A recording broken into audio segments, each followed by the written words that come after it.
I ljudi, dobrodošli u Drevnu magiju. Ja ću vam pokazati ovaj trik s kartama i za ovaj trik mi je potrebno samo 3 karte, a to su znači Joker, kralj i još jedan Joker. E sad, ako imamo kralja u sredini, ja ću ovako raditi, znači ovo ću raditi i miješat ću kao ovako karte. I pitat ću vas gdje je kralj, vi ćete naravno znati da je on u sredini. Zašto? Zato jer ja uopće ne mijenjam redoslijed kralja. Kralj će mi uvijek biti u sredini. Pa sada idemo. Ja ću opet isto napraviti. Vidite. Uvijek je u sredini kralj. Ne budu ovako napraviti, pa ću podmiješati. Sad na vama da vi kažete gdje je kralj. Kažete da je u sredini? Ne, on je na vrhu.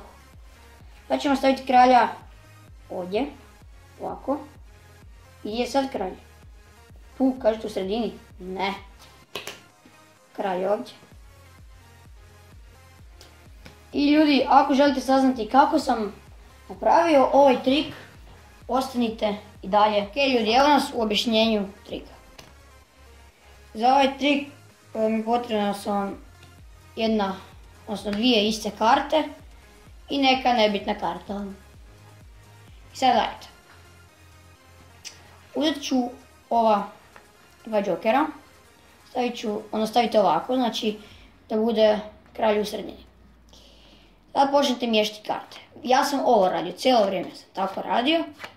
I uvijek mi je ispod kralj u sredini, jel tako? Samo sam to ovdje radio ovako. Ušli sam kartu po kartu i uvijek će mi kralj biti u sredini. I sada vi to radite, sad pitate gdje je onda kralj, znači on je kao u sredini. Vi se pitate gdje je kralj, on će reći naravno u sredini. Jer ste sve pokazali da ništa zapravo ne mijenjate redoslijed kralja.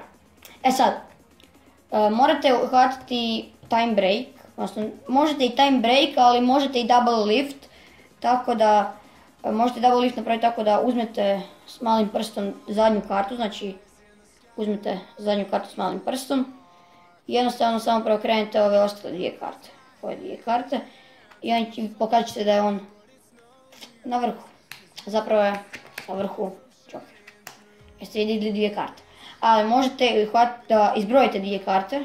1, 2, 1. Tu su vam dvije karte. Znači imate odmah 1 i ovo sam digli. Znači ovo. 1 izbrojite, samo ovo krenite. Kažete onda. I onda kažete, znači da vidimo koja je prva karta. I pokažete da je to kralj. Odnosno ja sam upotrebio malo drugačije, znači pitao sam gdje je kralj. Oni su rekli u sredini, on je u sredini, znači kaže da je u sredini. Izbrojao sam ovako i kazao sam da nije kralj u sredini, već na vrhu. Ja sam ovako okrenuo te dvije karte i ja sam stavio u vrhu, ali oni misle da je to kralj, a to je zapravo Joker. Sledite ga ovdje, ovako, i samo vi što napravite, što god želite, kažete da kralj na vrhu. Znači još jednom stavite kralja u sredinu, počnete miješati, kažete da će uvijek biti u sredini jer vi tako jednostavno miješate, možete im ovako pokazati isto. Znači ovako možete okrenuti karte i sada pitate jer zna gdje je kralj, on će reći sredina, vi ćete izbrati jednu kartu, okrenut ćete, pokazati da je ovdje kralj srce i da je on ipak na vrhu, onda ćete staviti ga u sredinu ovako, uzmiti prstom i kralj će se stvoriti na vrhu. Eto, to je to za ovaj trik. Nadam se da vam se svidio video. Ako je, ostavite like, share i subscribe. Mi se vidimo u sljedećem videu. Ćao!